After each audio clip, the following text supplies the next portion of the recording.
আজকের এই জনসভার সম্মানিত সভাপতি, আজকের প্রধান অতিথি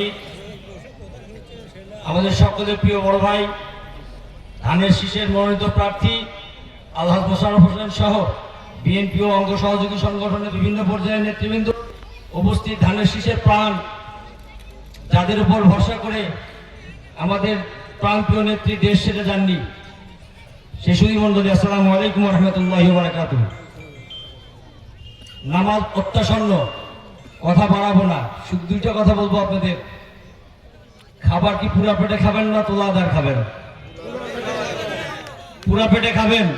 তো পুরা পেটে খেতে হলে বাড়ির চোখে প্রধানমন্ত্রী বানানো লাগবে। বাড়ির চোখে প্রধানমন্ত্রী যদি বানাতে আমরা ব্যর্থ হই, তোলা আদারও পাবেন না। আলুর জমি পাহারা দিচ্ছেন না 17 বছর, সেই সুযোগও পাবেন না। তার মানে দেশে থাকা হবে না, হয় গোরস্থান না হলে দেশ ছাড়া পালানো লাগবে।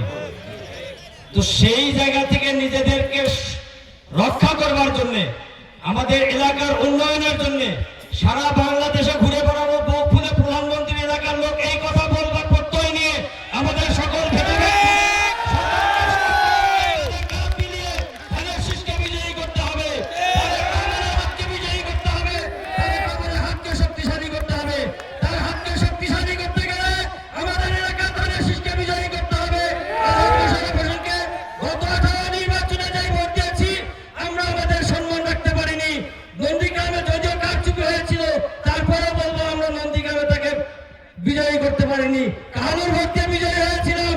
এবার আমরা দেখিয়ে দিতে চাই নন্দীগ্রামের মানুষ নন্দীগ্রামের সন্তানকে সর্বোচ্চ ভোট দিয়ে বিজয়ী করবে ইনশাআল্লাহ। এই আশা ভরসা রেখে সকলের সুস্বাস্থ্য দীর্ঘায়ু কামনা করে শেষ করছি।